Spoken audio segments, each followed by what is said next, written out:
جی welcome back. اور آپ کو بتاتے چلیں کہ بلال بھائی جو ہمارے سیگمنٹ کتب نامہ کو آپ بلال بھائی ہیں, سارے جو مسئلے ہوتے ہیں کالرز کے وہ بلال صاحب جو ہیں بلال بھائی وہ بہت اچھی تسبیحاں دے کر اور جو بھی ان کے ہوتے آئی تھنک ان کے دلوں کو ہلکا کرتے ہیں.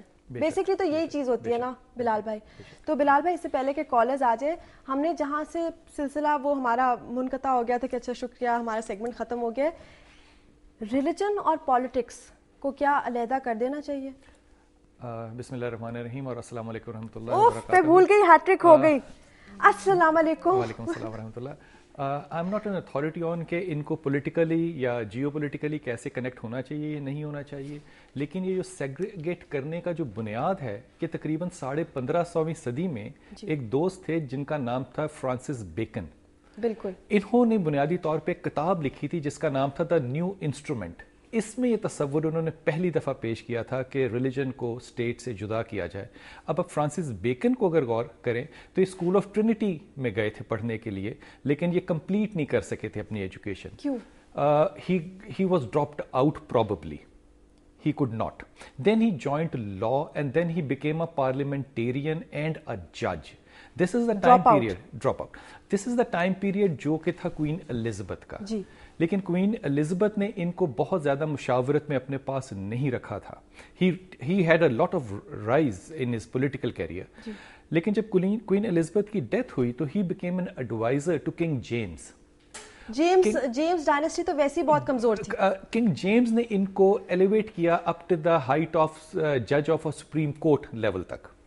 وہاں پہ یہ 30 پاؤنڈ کی رشوت کے جرم میں 30 دن کے لیے ٹاور آف لنڈن میں قید ہو گئے, اور انہوں نے نیگوشیٹ کیا کنگ کے ساتھ باہر نکلنے کے لیے کہ I will give you some relief and you give me the relief. What kind of relief? وہ ریلیف یہ تھا کہ انہوں نے ایک تصور پیش کیا نیا, کیونکہ یہ تھے فلسفی, انہوں ایک نیا تصور پیش کیا. اس کے بعد یہ سیاست میں نہیں کبھی آئے. کالر ہے, یہ ہم بات جاری رکھیں گے انشاءاللہ. جی السلام علیکم.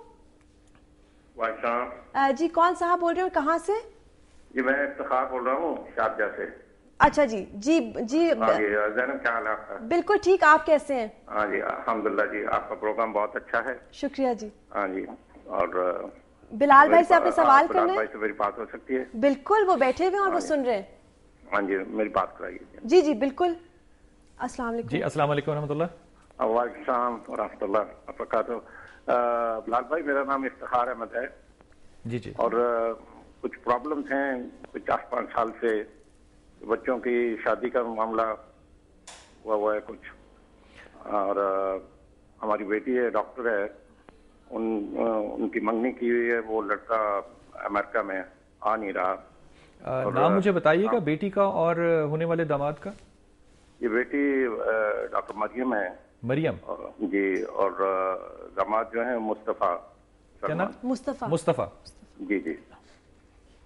افتخار پہلی بات تو یہ کہ یہ 3 تسبیحات جو ہیں, یا سلام یا مومن یا اللہ, یا ولی یا والی, اور لا حول ولا قوت الا باللہ, یہ 3 تسبیحات آپ خود بھی پڑھو اور بچوں کو بھی جس کو بھی چاہو آپ دینا آپ ان کو دو.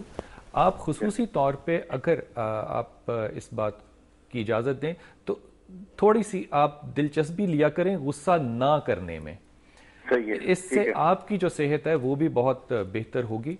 آئی ڈونٹ تھنک کہ جو بچہ ہے وہ نہیں آئے گا. He is a little weak person in decision making and he need some help and support, but ان شاء اللہ تعالیٰ he will continue the commitment that he has made انشاءاللہ تعالیٰ. آپ ان 3 تسبیحات کو بیٹی سے بھی کہیے کہ وہ پڑھتی رہا کرے. ٹھیک ہے. اچھا میرے کام کاج کا معاملہ ذرا کافی, آپ ان تسبیحات کو کچھ عرصہ پڑھو, then you contact me انشاءاللہ تعالیٰ. you don't have a problem otherwise except for a very short temper that you have. اس کی وجہ سے تھوڑے سے مسائل آپ کی زندگی میں پیدا ہوتے ہیں. لا حول ولا قوت الا باللہ اور یا سلام کی تسبیح پڑھنے سے یہ دونوں معاملات جو ہیں انشاءاللہ تعالیٰ آپ کے اللہ درست فرمائے گا. ٹھیک, بہت شکریہ. جی بلال بھائی. میں جو آپ سے درخواست کرنا چاہ رہا تھا دیٹ از کہ یہ جو پینفلٹس ہیں آج کی پبلیکیشن میں کیا مشکل ہے.